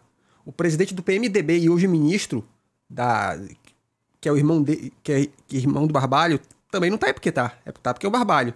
E já correm boatos de que eles já estão formando o neto, o filho do Helder Barbalho, que já tá aí, já aparece em convenção. Teve uma convenção do PMDB aí na época que eu tava trabalhando na campanha, que eu não fui. Mano, aquele ginásio lotado, drone voando, mãozinha pra cima, finalizando com a imagem do molequezinho já discussando. O moleque já tem aquele mesmo timbre de voz do Helder Barbalho. O Helder Barbalho tem um vozeirão, né? Vocês já ouviram o Helder Barbalho falando? Ele fala com uma vozona assim. Já tem vídeo do moleque falando pelos povos do Pará. Com o mesmo vozão. E o mesmo visual político herdeiro branco, sabe? De camisa azul, de social, suado, né? Falando, estamos aí. Ele é Valdemar Costa Neto porque tem a herança que importa. Então quem decide as coisas no Brasil efetivamente é o Congresso Nacional, formado pelo Senado e pela Câmara dos Deputados. E quando nós olhamos a configuração do Congresso, nós nos deparamos com a seguinte informação. Dos 513 deputados que nós temos, 324 são da bancada ruralista.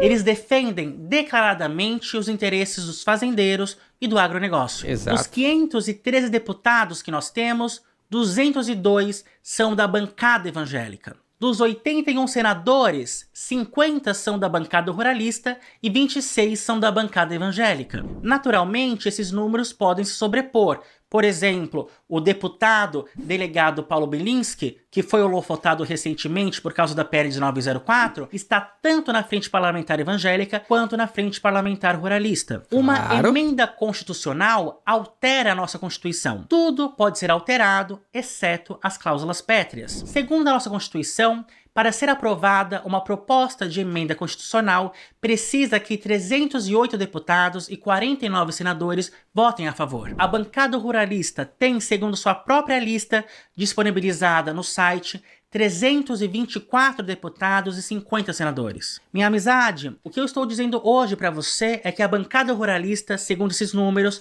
já pode praticamente, hoje, em 2024, governar o Brasil sozinha.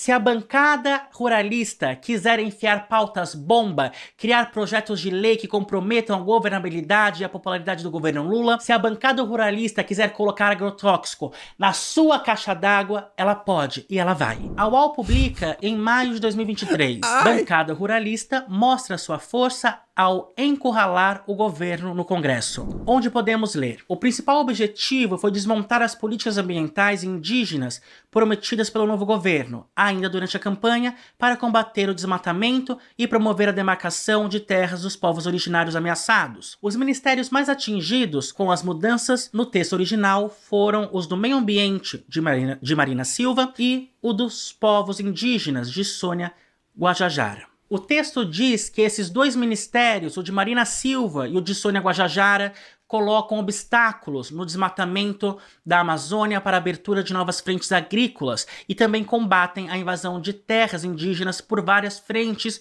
do crime organizado, e como os ruralistas também, e os garimpeiros também. É necessário que nós entendamos algo que, olha que curioso, a própria indústria cultural sempre nos mostra. Tudo é dialético, não é isso? O Coringa é um vilão. Mas você entendeu no filme estrelado por Joaquin Phoenix o motivo de ele ter se tornado o que se tornou? Justifica os assassinatos?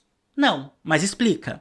Tudo é dialético na vida. De perfeita e imaculada, só Maria, a mãe de Jesus, e São Carlo Acutis, que agora eu sou devoto de São Carlo Acutis, viu? Eu achei muito fofinho ele de tênisinho da Nike. Nada é integral. Além de nenhuma teoria ou modelo aprender a realidade por completo, as obras humanas e o próprio ser humano são dialéticos, conflituosos em si. Jair Bolsonaro, que nós tanto desprezamos, sem dúvidas, é um pai que dá todo o suporte para os seus filhos. É um bom pai. O milagre econômico Eu peguei o esquema.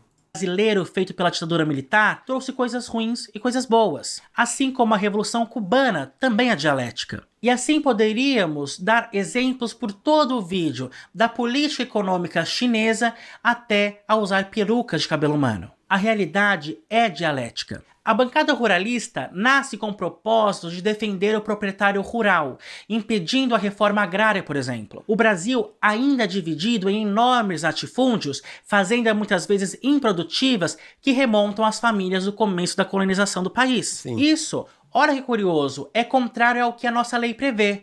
Mas quem vai fazer algo a respeito? O movimento dos trabalhadores sem terra reivindica um lugar para que eles plantem e desenvolvam seus trabalhos. Eles querem ser produtivos, produzir, gerar riqueza, criar trabalho. Mas não há nenhuma perspectiva que isso vá acontecer com nenhum presidente que chegue ao poder. A revista Exame, em abril deste ano, e a revista Veja, em maio deste ano, noticiaram os planos da bancada ruralista. Se aproveitando do conflito entre Lula e o presidente da Câmara dos Deputados, Arthur Lira, a bancada ruralista quer aprovar o que chamam de pacote anti-invasão. O pacote anti-invasão quer que pessoas que invadiram propriedades, como faz o MST, sejam proibidas de ter crédito rural, ter cargos públicos e até sejam consideradas terroristas.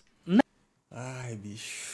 Te fuder, Brasil. Não há Ciro Gomes, não há Lula, não há nenhum político democraticamente eleito que consiga domar a bancada ruralista. O Brasil está entregue nas mãos da bancada BBB, as bancadas do boi, da bala e da Bíblia. E não há nenhuma perspectiva de mudança. Eles são os donos do Brasil desde as capitanias hereditárias. Foram os avós desses políticos, dessa elite, que disseram a princesa Isabel a famosa frase creditada a Barão de Cotegipe: Vossa Alteza libertou uma raça, mas perdeu o trono. O agronegócio, a elite rural do Brasil sempre foi conservadora. É claro, é a elite dominante. Toda elite dominante é conservadora, porque quer manter tudo como está. O agronegócio, a elite rural representada pela bancada ruralista, nunca vai abrir mão de nada para o desenvolvimento do Brasil. Eu já disse, esse país é a República das Bananas porque os donos do Brasil vendem bananas. O agronegócio se diz salvador da balança comercial brasileira. Eles dizem, só não estamos em desvantagem porque exportamos. Ué, não desenvolve a indústria? Mas eu tenho certeza que uma cadeira vale mais do que soja. Nenhum país ficou rico sem se industrializar. Pior que vale mesmo. Bicho, uma vez eu vi o preço de um... Tem tempo isso, tá? Não sei como é que tá agora. De uma tonelada de minério de ferro. dentro de um vagão de trem cabe mais do que 1 tonelada, tá? 1 tonelada valia $8 na época que eu vi, tá? Não sei quanto é que tá agora. Mas, meu amigo, qualquer cadeira vale mais. Aí, aqui se faz a Lei Candir, sob o lema exportar é o que importa. Exatamente. A cada 323 mil reais faturados pelo agronegócio em 2019, eles pagaram 1 centavo de imposto. Pra quem não sabe, Lei Candir é uma lei que isenta impostos de produtos que são importados em estado in natura. Então, por que o cara vai... Por que a galera planta soja também, gente? Porque soja é in natura. Ou seja, imposto zero. Assim como minério de ferro. É por isso que os caras não querem verticalizar a indústria de mineração no Brasil. Pagar imposto? Tá maluco? Mas você pode lucrar mais, mas pagar imposto? Tá maluco? Inovações tecnológicas nacionais em relação ao agronegócio são financiadas pelo Estado e vêm de universidades públicas. A elite rural tem um negócio de enriquecimento sem contrapartida. Justamente. O Brasil importa arroz. Você sabia disso? O alimento mais básico do povo brasileiro, que é o arroz, é em parte importado. E faz muito tempo, né? De agora não, tá? Eu descobri recentemente, mas uma parte do arroz que a gente consome é importado sempre, sempre, sempre. O agronegócio não garante a nossa soberania alimentar nem quando o assunto é arroz. O agronegócio é um exportador e o Brasil incentiva essa prática. Mesmo com todas essas vantagens, em 2023, o agronegócio só foi responsável por 7% do PIB, segundo alguns dados do IBGE. É isso que nós estamos enfrentando no Brasil.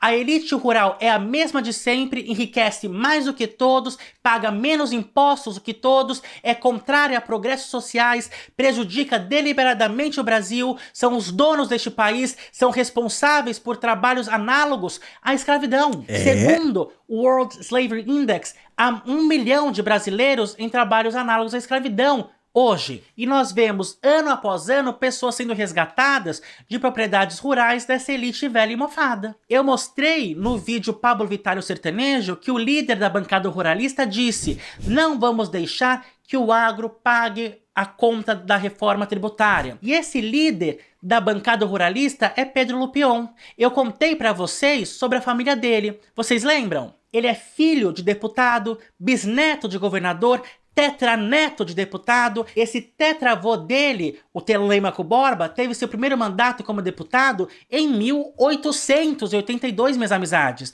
Faz mais de 140 anos. E essa é a regra do Brasil. O professor Ricardo Costa Oliveira é bem claro: 6 em cada 10 deputados têm herança familiar na política. Já no Senado, esse número vai para 7 em cada 10 senadores. Em 2019, Rodrigo Maia, do DEM, foi eleito deputado federal. Rodrigo Maia foi o presidente da Câmara dos Deputados. Por que será? Rodrigo Maia é filho de César Maia, o ex-prefeito do Rio de Janeiro que ficou mais tempo no poder. Rodrigo não era o único da família Maia no Congresso Nacional, não. Os seus primos Felipe Maia e José Agripino Maia, pai e filho, também estavam lá. José Agripino Maia foi governador e senador pelo Rio Grande do Norte. Ele era filho de Tarcísio Maia, que também foi governador do Rio Grande do Norte. José Agripino venceu a eleição à prefeitura de Natal, que é a capital do Rio Grande do Norte, porque teve apoio de Lavoisier Maia, seu primo, que era governador do Rio Grande do Norte na época. Lavoisier Maia era pai de Márcia Maia. Márcia Maia foi deputado federal por 20 anos. Eu posso parar por aqui? Eu vou continuar. Barbalho. Barbalho, pai, já foi governador e hoje é senador.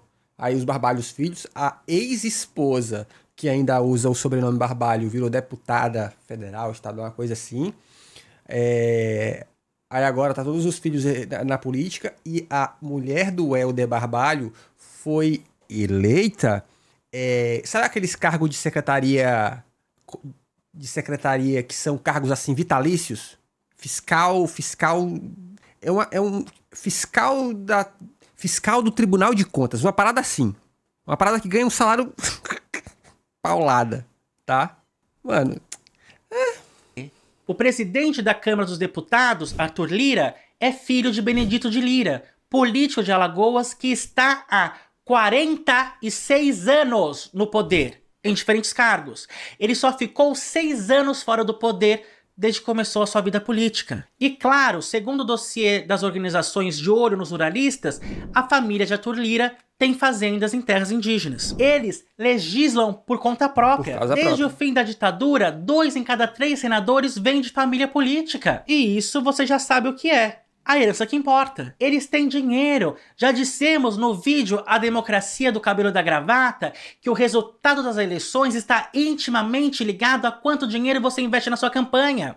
Eles têm dinheiro, eles têm terras, eles têm sobrenome. E nós não temos nada. E são esses políticos conservadores que falam, por exemplo, contra políticas afirmativas, como a cota racial em universidades públicas. Mas alguém fala sobre a lei do boi que esteve em vigor até 1985? Até apenas 40 anos atrás, sua mãe provavelmente já estava viva. Você sabia que até 40 anos atrás, filhos de fazendeiros tinham cotas nas universidades deste país? Por quase 20 anos, os filhos dos grandes latifundiários tinham metade das vagas nos cursos de medicina veterinária e agronomia. Isso não é um escândalo? Quem conseguiria mudar essa realidade? Vamos ser sinceros. Ciro Gomes? O que nós fazemos? Denúncia nas redes sociais? Cobrança dos políticos? Quais políticos? Esses donos dos latifúndios? Mobilização na rua? E quem iria? A população brasileira elegeu essas pessoas. A população brasileira acha que o filho do coroné, que o filho do fazendeiro é capacitado para ser um político. Como eu disse, esse vídeo é feito de evidências anedóticas. Não se pretende ser ciência. E o que eu mais tive na vida foi relato de colegas que vieram da pobreza dizendo que suas famílias os desestimularam a ir à faculdade, ao mesmo tempo que achavam bonito o filho do rico ser doutor. A população brasileira está achando que deve sim entrar numa fazenda e tomar posse?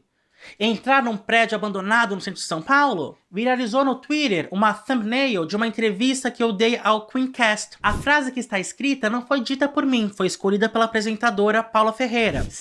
Sem verem o vídeo, me demonizaram. Disseram que eu devia ir a uma ocupação do MST, em uma cozinha solidária do MTST e ver se lá não discutem gênero, sexualidade e raça. Bem, eu não preciso nem responder uma coisa dessas, eu acho. Conheçam o seu país. Eu sempre acreditei que devíamos queimar Brasília e começar de novo, mas isso causaria alguma mudança efetiva? O povo ia votar nas mesmas pessoas. Nem Ciro Gomes, nem ninguém tem capacidade de lidar com o Congresso Nacional. Um presidente não consegue fechar o Congresso Nacional, mas o Congresso Nacional consegue tirar um presidente. O meu querido Ciro Gomes se apresenta como uma alternativa ao que ele chama de polarização odienta. Ele estaria a serviço do bem comum. Mas o que é o bem comum? Aí, ficamos reflexivos, pirados e coisas do tipo. Se inscreve nesse canal, aqui tem vídeo todo dia. E ó, esse vídeo continua, parece, né? Que doideira. E tchau, obrigado.